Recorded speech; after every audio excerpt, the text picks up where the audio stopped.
Autre forme de guerre, une guerre d'image, et je pense que ma communication rejoint en fait celles qui seront prononcées demain après-midi, celle de Bertrand Fonck et celle effectivement d'Émilie pour ce qui est du côté iconographique des représentations militaires. Plus je trouve d'obstacles et plus tôt je les brûle. Cette devise, placée dans le coin inférieur droit d'un almanach français de 1691, semble tout droit sortie de la bouche du roi Soleil. Tout en exprimant la détermination d'un souverain opposé à une vaste coalition, elle évoque la puissance militaire de la France et les ravages causés par son armée dans les terres palatines entre 1688 et 1689. Cette devise, donc, trouve sa traduction figurative dans la scène qui se déploie au-dessus. Les rayons d'un soleil rhodien se réfléchissent dans un miroir, attribut traditionnel de la prudence, pour finir par terrasser un bestiaire de coalisés. Cette image, tout à la gloire de la puissance martiale de Louis XIV, occupe une place marginale au sein d'une estampe satirique vendue à Paris et prenant pour cible les ligueurs, membres d'une coalition désormais dirigée par l'usurpateur Guillaume III. De telles gravures, dénigrant le principal adversaire de Louis le Grand, sont relativement peu nombreuses dans les fonds français, alors qu'au même moment circulent dans tous les pays engagés dans la guerre de la Ligue d'Augsbourg plusieurs dizaines d'images anti-ludoviciennes. Ce sont justement ces images noires que j'ai étudiées dans ma thèse, et plus spécifiquement celles produites dans les Provinces-Unies et en Angleterre, deux puissances maritimes et commerciales, aux sensibilités religieuses proches et aux intérêts politiques convergents à partir de la montée sur le trône anglais de Guillaume d'Orange. Comme le montre ce graphique, le début de la guerre de la Ligue d'Augsbourg est un temps fort de la production contestataire gravée, avec, pour la seule année 1689, 28 images différentes que j'ai pu recenser, soit presque 13% des 216 estampes satiriques hostiles à Louis XIV produites entre 1672 et 1713. Là, je n'ai pas intégré les médailles, mais il y a également un corpus métallique. Ce sursaut imagé s'explique aisément par le début d'un conflit impliquant de nombreux belligérants et par le besoin qu'ont désormais princes, partis politiques et créateurs de satisfaire les demandes d'un public européen avide de nouvelles et consommateur d'éphémères politiques. L'enjeu est réel, tout particulièrement au début des affrontements, c'est-à-dire au moment où, pour les dirigeants, il faut susciter l'adhésion des populations et obtenir les soutiens financiers nécessaires à la conduite des opérations militaires. En cette fin de siècle de fer, alors que la guerre se livre également à travers des médiums aussi divers que des pamphlets, des journaux, des sermons, des chansons et des images, les adversaires du roi, divers par leurs origines et leurs motivations, parviennent-ils à produire un imaginaire négatif cohérent et fédérateur? Pas vraiment. Mais si l'on s'intéresse, comme je vais le faire aujourd'hui, à un seul média, on s'aperçoit qu'un thème récurrent pour l'Angleterre et pour les Provinces-Unies, qu'un seul donc thème récurrent sert de matrice à la production d'eau-forte anti-française. En effet, le discours imagé produit pendant la guerre de la Ligue d'Augsbourg fait systématiquement appel à des arguments religieux pour saper les prétentions de celui qui, en France, est loué comme le champion du catholicisme.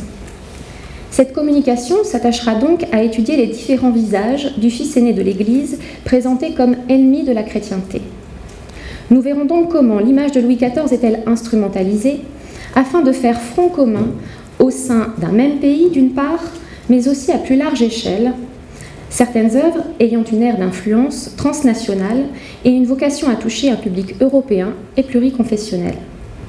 Je vais donc me concentrer sur 3 déclinaisons critiques visant à chaque fois un public différent. La première s'adresse aux seuls Britanniques.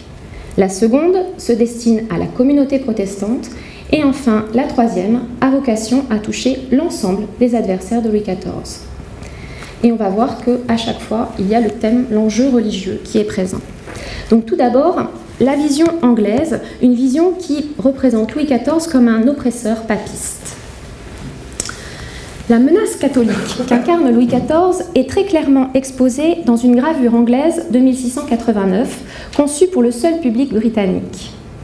La taille douce, produite anonymement quelques semaines après la Glorieuse Révolution, sert les intérêts politiques de Guillaume d'Orange en soulignant le danger que le roi de France représente pour l'Angleterre, mais aussi plus largement pour les réformés.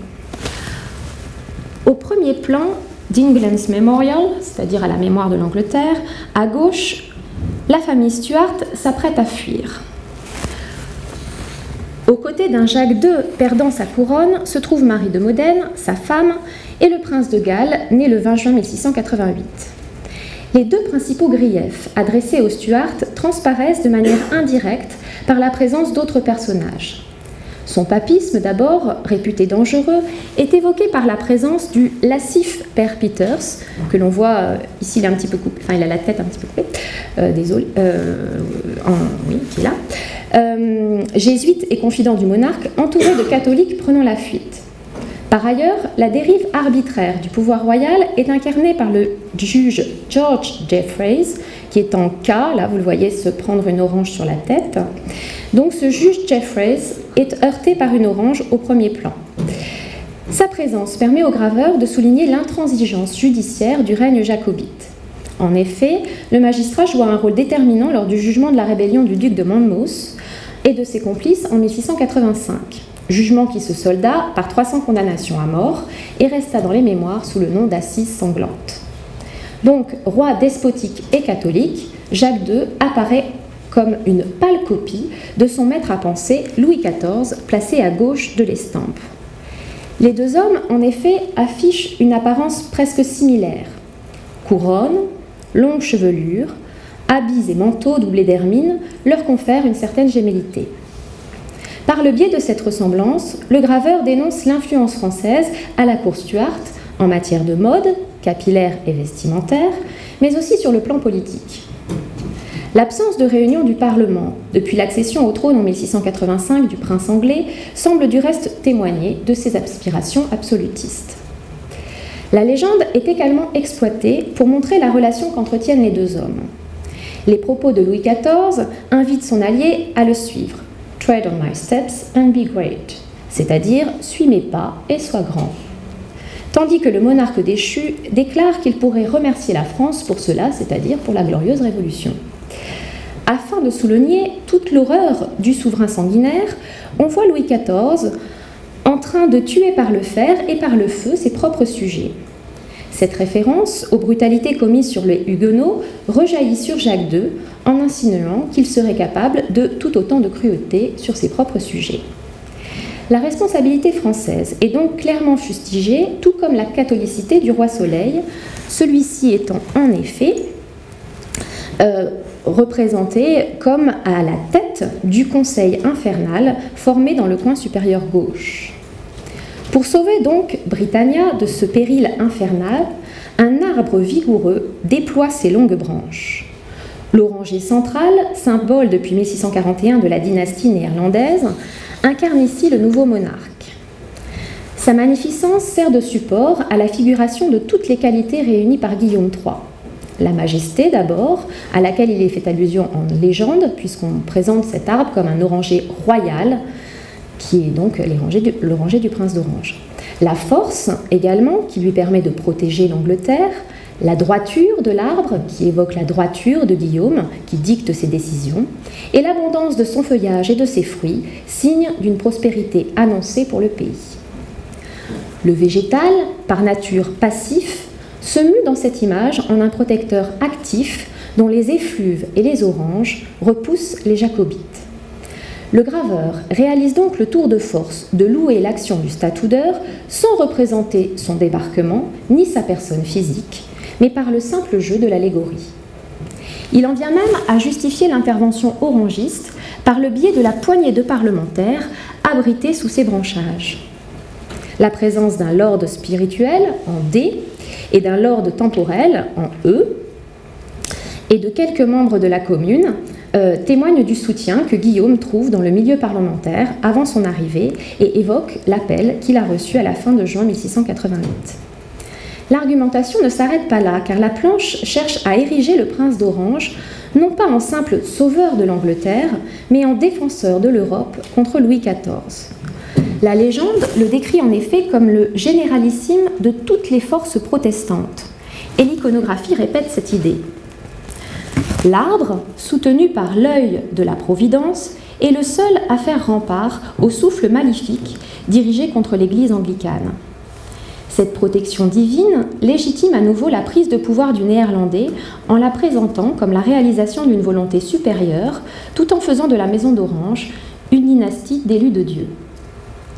Enfin, l'oranger apparaît comme le fédérateur des adversaires du roi Soleil. En plaçant plusieurs écus au sein du feuillage, l'artiste représente les différentes alliances que le prince de Nassau a su contracter. Les armes du Danemark, de la Suède, du Palatinat, de l'Empire, de la Saxe et des électorats de Mayence, Trèves et Cologne, placés aux côtés de l'écu de Nassau, rendent compte de la fin de l'isolement anglais et annoncent l'intégration de l'Angleterre dans la Ligue d'Augsbourg. Catholiques et protestants partagent donc ici une haine commune envers l'absolutisme français. Mais sur ce point, l'estampe peine à être convaincante. Par sa construction, elle déplace la lutte politique sur le terrain confessionnel et transforme donc l'affrontement en une nouvelle guerre de religion. En effet, la partie supérieure s'organise de façon symétrique afin de souligner l'opposition entre le divin, c'est-à-dire l'anglicanisme, à droite, et le malin, le catholicisme, à gauche. Une telle structuration manifeste non seulement de la peur sincère éprouvée par les anglicans à l'égard de la minorité catholique, mais aussi de la difficulté de séparer le politique du religieux. En cela, elle fait penser à une autre gravure, celle de Samuel Ward, une gravure réalisée en 1621 afin de fustiger l'oppression catholique après l'échec de l'invincible Armada et du Gunpowder Plot. Cette œuvre, intitulée The Double Deliverance, met l'accent sur l'assistance divine dont a bénéficié l'Angleterre contre des dangers extérieurs et intérieurs, tout en exprimant son aversion pour la contre-réforme. De part et d'autre d'un conseil maléfique, que vous trouvez au centre ici, conseil maléfique qui rassemble des responsables romains et un espagnol, sont figurés donc à gauche l'Armada de 1588 et à droite le compoteur Guy Fawkes. L'exaltation de l'anglicanisme et du patriotisme réalisé au sein de cette image lui assure une popularité immédiate et durable. Elle a donc été rééditée à de très nombreuses reprises, déclinée sous forme de coussins, de tapisseries en Angleterre, et du coup les contemporains ne peuvent ignorer cette image. Si bien qu'à la vue d'England's Memorial, tout anglais cultivé fait le rapprochement entre les deux œuvres. Et en effet, quand on les compare, on voit immédiatement leur proximité graphique. La figuration anguleuse des bâtiments, par exemple. Dans la présence de la Providence également, qui dispense ses rayons salvateurs.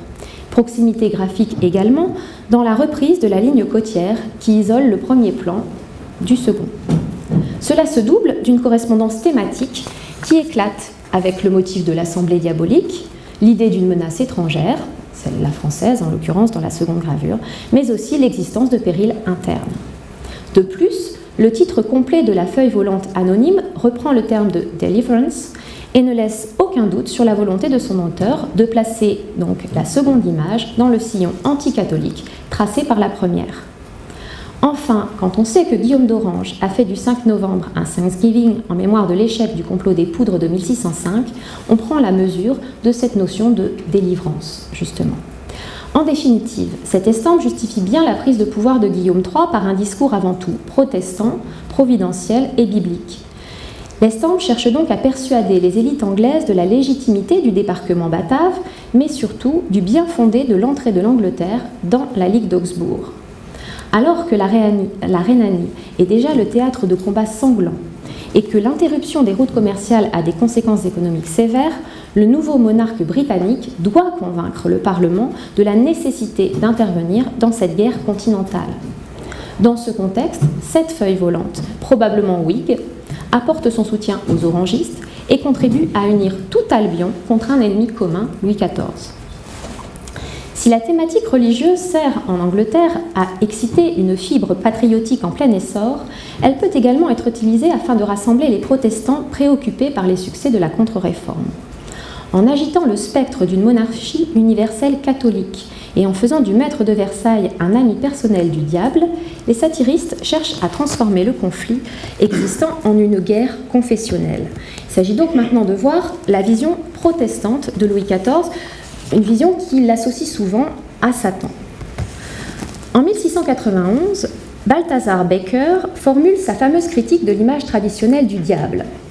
Dans son gros livre du monde enchanté, comme se plaisait à dire Voltaire, ce théologien néerlandais relègue l'esprit du mal, donc le diable, à une superstition païenne que tout croyant protestant sensé doit ignorer.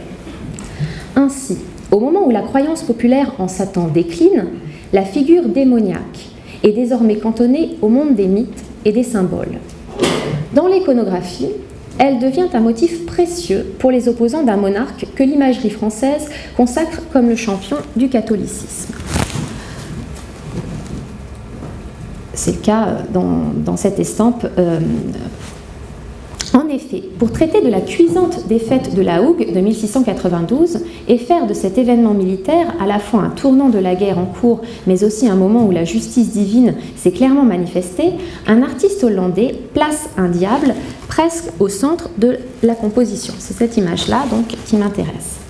Seul être imaginaire de la planche, le diable donc, il est représenté avec des cornes impressionnantes, des oreilles d'âne, des ailes de chauve-souris et des sabots de bouc.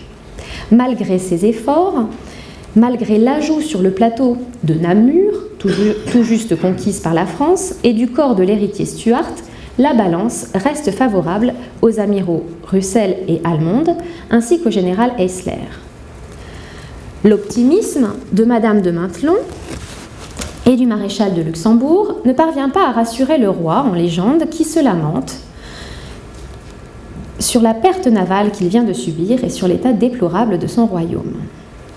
Outre la proximité spatiale entre Louis XIV, donc que vous voyez tout au fond à gauche, il a le coude qui cache un petit peu un soleil, justement, un soleil qui est en train de se coucher. Donc, outre la proximité physique entre Louis XIV et le diable, il est possible d'interpréter la mise en valeur du tapissé de Notre-Dame au premier plan à droite comme un autre moyen de souligner les incointances de la cour française avec les forces occultes.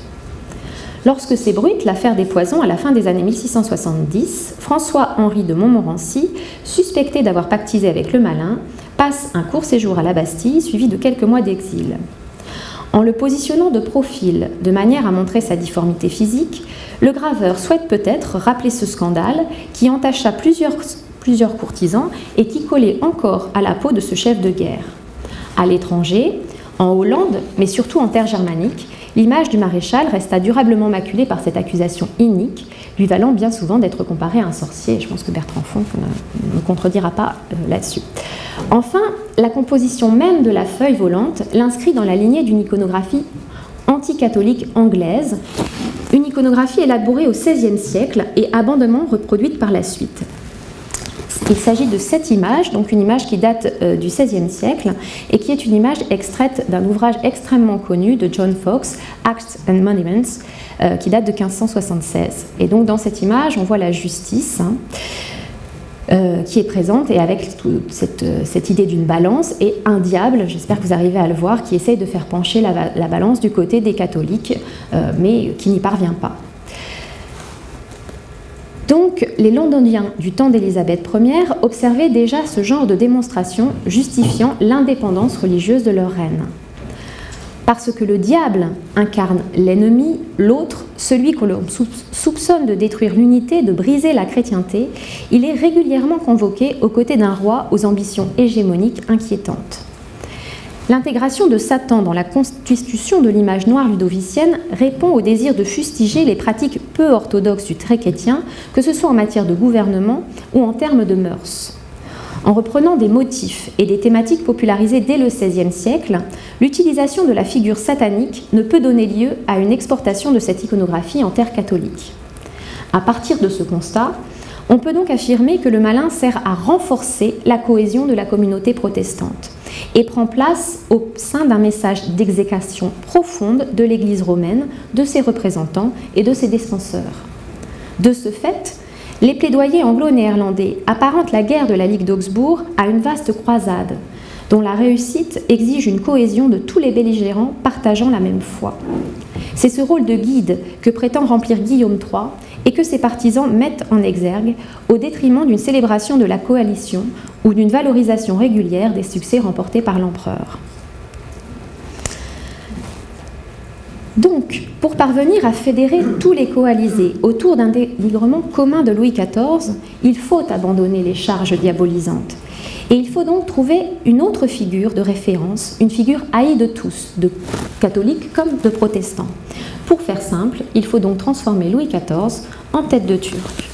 D'où ma troisième partie, qui repose sur des satires soulignant la proximité entre Louis XIV et les Turcs.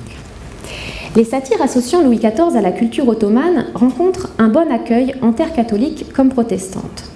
Le succès de ces représentations à la turque s'explique à la fois par leur caractère universel, l'oriental étant l'ennemi commun, et par la dimension exotique et redoutable que les Européens projettent sur une civilisation pourtant bien connue.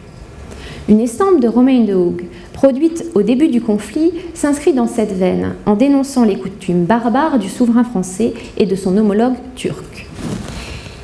Y est louée la fortune militaire de Guillaume III, de Léopold Ier et de l'Espagne sur les barbares occidentaux et orientaux.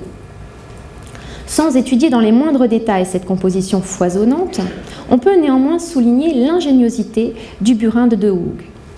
Celui-ci s'inspire d'une médaille émise dès 1688 et rencontrant un certain succès. Sur l'avers, 4 souverains contractent une alliance au-dessus d'un autel enflammé et d'un serpent diabolique. Se succèdent de gauche à droite le sultan Soliman II, et pas Soliman III comme c'est inscrit sur la médaille, Louis XIV, le dé d'Alger Mezzomorto et le roi anglais Jacques II. Le médailleur précise en exergue le dessein de leur rencontre qui est conçu contra Christi animum, c'est-à-dire contre l'esprit du Christ. Sur le revers se détache la silhouette d'un diable coiffé d'une barrette de jésuite et qui forme, comme le souligne la légende latine, le 5e dans l'Alliance. Cette union entre monarques catholiques et souverains islamiques disserte de façon piquante sur les relations franco-turques, mais aussi sur l'attitude supposée conciliante de Jacques II à l'égard de pirates algériens ayant dépouillé des navires hollandais. Par extrapolation, ils sont imaginés ici, formant une ligue infernale destinée à anéantir le christianisme. Dans l'estampe, nous retrouvons cette alliance. Au sommet d'une pyramide, illustrant chacun des 12 mois de l'année, Louis XIV, que vous reconnaissez à droite, je pense, Jacques II, le dé d'Alger et le sultan reçoivent la foudre. Chaos et agitation secouent leurs rangs, formant un contraste saisissant avec la posture maîtrisée des vainqueurs. À gauche, Guillaume II et Marie reçoivent le maréchal de Schönberg et le ministre George Walker, le ramenant d'Irlande des prisonniers français, que vous voyez tout agenouillés en bas à droite.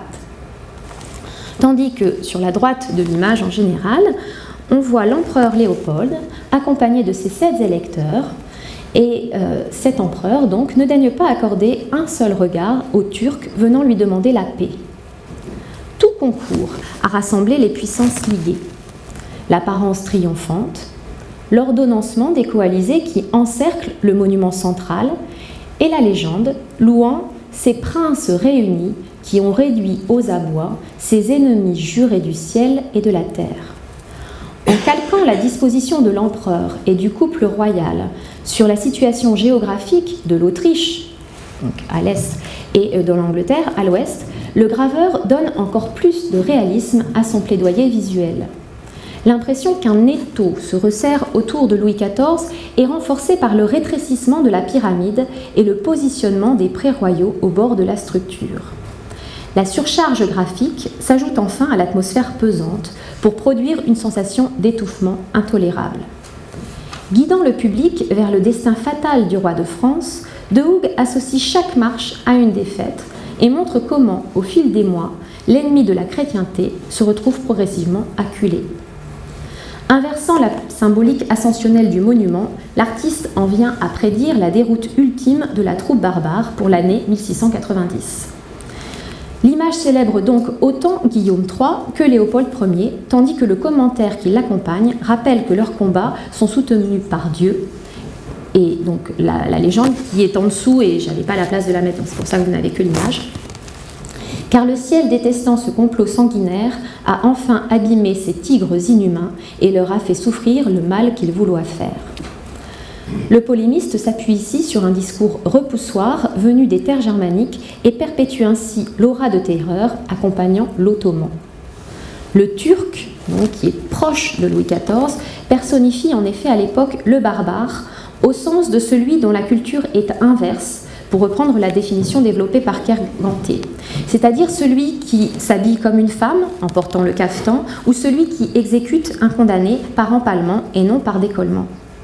Mais surtout, dans la seconde moitié du XVIIe siècle, le Turc incarne depuis de longues années déjà l'ennemi national de l'Allemagne et plus largement l'ennemi de la chrétienté.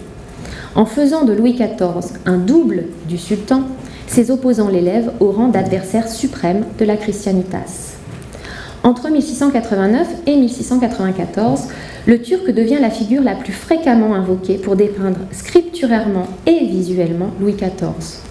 Riche de sens, l'association s'offre à une exploitation tout autant politique que privée et participe à l'émergence d'une idéologie aussi persuasive pour les calvinistes hollandais, les luthériens du Brandebourg ou les anglicans britanniques que pour les catholiques habsbourgeois. Donc pour conclure, ce parcours choisi nous a permis d'appréhender différentes stratégies figuratives visant à rallier tous ceux que Louis XIV insupporte. Cependant, la diversité confessionnelle du clan des confédérés fait naître finalement un double discours au sein de l'espace anglo-néerlandais.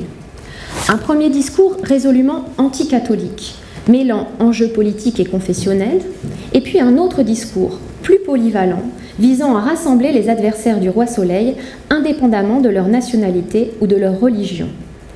Ces partis pris persuasifs, bien que contradictoires en fait, coexistent, parce qu'ils ne visent pas exactement le même public. Ils sont produits au même moment, pourtant. Les divergences et les incompatibilités qui les opposent ne gênent pas les contemporains, car quelle que soit la voie adoptée, Louis XIV apparaît comme l'ennemi de la chrétienté, charge ensuite au public d'attribuer un sens plus ou moins précis à cette entité. L'intention de convaincre le plus grand nombre conditionne cette rhétorique protéiforme, faisant tour à tour vibrer la fibre patriotique des États modernes, agitant le providentialisme protestant afin d'héroïser le roi statoudeur, ou chantant encore les vertus d'une lutte menée en parfaite cohésion. C'est donc au cours de ces années décisives que l'image de Louis XIV à l'étranger prend la forme de celle d'un ennemi public, d'un Turc très chrétien contre lequel il faut partir en croisade. Je vous renvoie à l'image que j'avais mise au tout début de ma communication. Louis XIV était représenté en Turc. Ce thème du danger religieux que représente Louis XIV tombe toutefois progressivement en désuétude pendant le conflit suivant, pendant la guerre de succession d'Espagne. Plusieurs raisons peuvent l'expliquer. La première, je pense, c'est la mort de Guillaume III en 1702. C'est la disparition donc du grand défenseur de la cause protestante. Anne, qui lui succède, n'a absolument pas les mêmes ambitions, ni la même stature, et d'ailleurs les artistes ne cherchent pas à la représenter comme celle qui défend les forces protestantes. Donc ça, ce serait un premier élément d'explication. Le second élément d'explication, c'est que désormais, eh bien, il y a l'union du Royaume de France et de l'Espagne, et que donc le nouveau thème, le thème qui est à nouveau très utilisé, c'est le thème de la monarchie universelle, mais pas la monarchie universelle catholique, non, la monarchie universelle tout simplement, d'autant que désormais, pour l'Angleterre comme pour les Provinces-Unies, il s'agit de défendre la candidature de l'archiduc Charles, qui est un catholique aussi, donc on ne va pas s'empêtrer avec le catholicisme.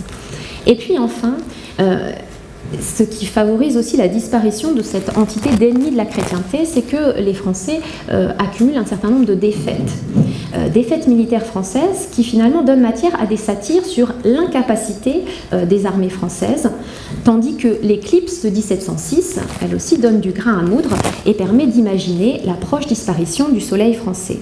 Donc, en somme, pendant la guerre de succession d'Espagne, Louis XIV a perdu son statut d'ennemi de la chrétienté et il demeure juste, dans l'imaginaire de ses adversaires, un vieux guerrier que la mort tarde à venir cueillir. Je vous remercie de votre attention.